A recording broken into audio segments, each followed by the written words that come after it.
कहते हैं ना, सूप बोली तो बोली, चलनी भी बोली। इसमें 72 छेद हैं। कुछ ऐसा ही चल रहा है चीन और दक्षिण कोरिया में अचानक से झगड़े क्यों शुरू हो गए, जानेंगे क्या है मामला। तो वहीं दूसरी तरफ पाकिस्तान ने कश्मीर को लेके कर ली डील। बाजवा का बहुत बड़ा खुलासा, जानेंगे क्या है मामला। बाजवा ने अपनी सेना के बारे में सारा काला चिट्ठा खोल कर रख दिया है। एक तरीके से अंतरराष्ट्रीय रूप में बहुत बड़ा तहलका मचा दिया है बाजवा ने। जानेंगे क्या कुछ चल रहा है जियोपॉलिटिक्स में, आइए जानते हैं इन खबरों को विस्तार से। कुछ दिन पहले चीन और दक्षिण कोरिया के विदेश मंत्री मिले थे। हालांकि दक्षिण कोरिया जिस तरीके से गया था उस हिसाब से लग रहा था जैसे दोनों में मार हो जाएगा अभी ही, क्योंकि दोनों को देखकर लग रहा था कि ये बातचीत करने के लिए नहीं बल्कि लड़ने के लिए आए हैं और ये लड़ाई अब आगे और बढ़ रही है। चीनी विदेश मंत्रालय ने दक्षिण कोरियाई राष्ट्रपति को लेकर एक आपत्ति दर्ज की है और उन्होंने कहा कि ताइवान मामले में दक्षिण कोरिया के जो राष्ट्रपति ने कहा है ना, ये गंभीर परिणाम उन्हें भुगतना होगा। ये बहुत बड़ा काम कर दिया है दक्षिण कोरिया के राष्ट्रपति ने। वैसे तो मैप में देखेंगे चीन और दक्षिण कोरिया पड़ोसी हैं। इन दोनों देशों के बीच में पीला सागर आता है। पीला सागर को लाल लाल करने के लिए दोनों उतारू हो गए हैं। दरअसल मामला क्या है, एक इंटरव्यू हो रहा था जहां दक्षिण कोरियाई राष्ट्रपति यून सुक योल इन्होंने कहा कि ताइवान के आसपास तनाव बढ़ने का कारण ताकत के जरिए यथास्थिति को बदलना है और इस तरीके का बदलाव नहीं होना चाहिए। मैं इसका विरोध करता हूँ। यूएन ने कहा कि ताइवान का मुद्दा केवल चीन और ताइवान का मुद्दा नहीं है, बल्कि ये उत्तर कोरिया के विषय की तरह है और ये एक वैश्विक मुद्दा है। यही बात कही और इस बात से बहुत जोर की मिर्ची लगी चाइना को। चाइना ने कहा कि ये बयान वापस लौटाओ, जैसे बोला था वैसे वापस लो। ऐसा बयान हम बर्दाश्त नहीं करने वाले हैं। चीन के उप विदेश मंत्री हैं सन वेइडोंग, इन्होंने कहा कि इस तरीके का बयान स्वीकार नहीं होगा। दक्षिण कोरिया के नेता ने वन चाइना सिद्धांत का उल्लेख नहीं किया। उन्होंने ये नहीं कहा कि हम वन चाइना पॉलिसी को मानते हैं या नहीं मानते हैं। इन्होंने कहा उत्तर कोरिया अलग है, दक्षिण कोरिया अलग है, दोनों ही यूएन में है। क्या ताइवान यूएन में है? बिल्कुल नहीं है। दक्षिण कोरिया को ये बोलने का कोई हक नहीं है। आपको बता दें, चीन के विदेश मंत्रालय में जो बेचारा दक्षिण कोरिया का राजदूत है उसे बुला लिया और उसे बुलाकर 2-4 बातें सुना दी कि अपने राष्ट्रपति तक ये बातें पहुंचा देना कि तुम्हारे राष्ट्रपति ने ताइवान के बारे में बोलकर बहुत बड़ी गलती कर दी है। खैर, ये छिछोरापन तो चलता रहेगा, पर इन सब के बीच में एक बहुत बड़ा धमाका हुआ है। इस धमाके की कल्पना किसी ने नहीं की होगी और हुआ कहाँ है? ये हुआ है हमारे पड़ोसी के घर में।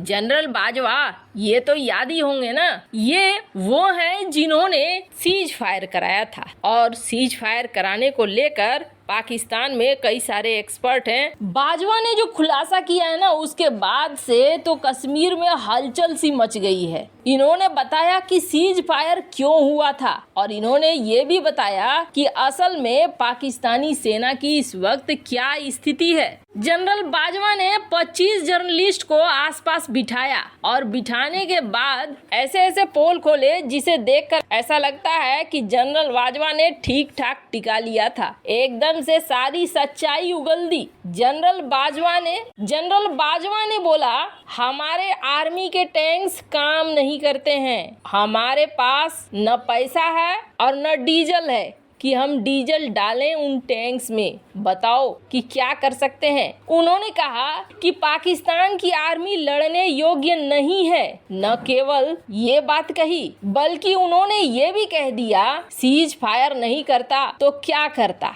यहाँ पर इतना ज्यादा गंद मचा हुआ था और इस गंद के साथ पाकिस्तान लड़ना चाह रहा है भारत से, जो संभव ही नहीं है। घुटनों के बल आना पड़ा। अब इन सब के बीच एक बात कही जा रही है और कहा जा रहा है कि भारत पाकिस्तान के बीच में जो सीज फायर हुआ था ना, इस सीज फायर में बाजवा ने कश्मीर पर पर्दे के पीछे एक डील की थी। हालांकि जब इमरान खान से कुरैशी ने पूछा था, ये कहा जाता है कि क्या ऐसी कोई डील हुई है कश्मीर को लेकर, तो इमरान खान ने कहा था कि मीर और बाजवा कुछ ऐसा कह रहे थे। मीर मतलब आईएसआई चीफ और उस वक्त के सेना प्रमुख बाजवा कुछ कह रहे थे कश्मीर के मामले में, लेकिन हमें कुछ भी पता नहीं है। आपको बता दें, पाकिस्तान का एक जर्नलिस्ट है हामिद मीर, इसने कई बड़े बड़े खुलासे करने शुरू कर दिए हैं। इसने पहली बात ये कही है कि पर्दे के पीछे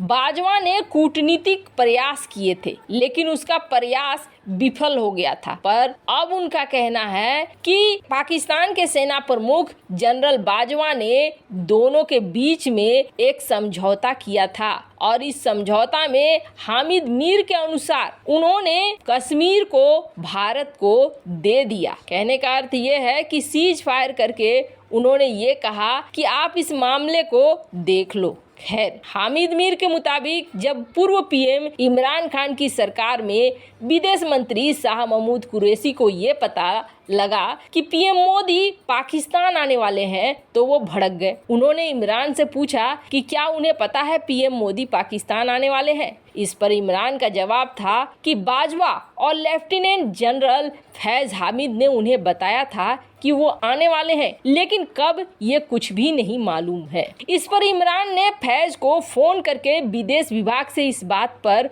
बात करने के लिए कहा। उसके बाद विदेश मंत्रालय के सामने बाजवा ने ये बात दोहराई कि पाकिस्तानी आर्मी के टैंक्स चलने के लायक नहीं है और न ही उन्हें चलाने के लिए डीजल है। हामिद मीर के मुताबिक शाह महमूद कुरैशी ने इस पर बाजवा से कहा कि ये भारत का बिछाया हुआ जाल है जो देश के हित में नहीं है। इस पर बाजवा काफी नाराज हो गए थे। उनका कहना था कि इमरान खान और बाजवा के बीच यहीं से तनाव शुरू हो गया था। बाजवा का मानना था कि कश्मीर मसले के हल के साथ ही उन्हें एक सेवा विस्तार भी मिल जाता। हामिद मीर के मुताबिक इमरान भले ही ये कहे कि बाजवा ने उसकी सरकार गिरा दी, लेकिन वो कभी इस बात पर यकीन नहीं करते हैं कि पूर्व जनरल ने कश्मीर पर क्या किया। हामिद का दावा है कि भारतीय वायुसेना के सामने मजबूती से खड़े होने वाली पाकिस्तान मिलिट्री के लिए एक जनरल सेना के कमजोर होने की बात कह रहा है। मीर के मुताबिक बाजवा ने कश्मीर के लोगों को धोखा दिया है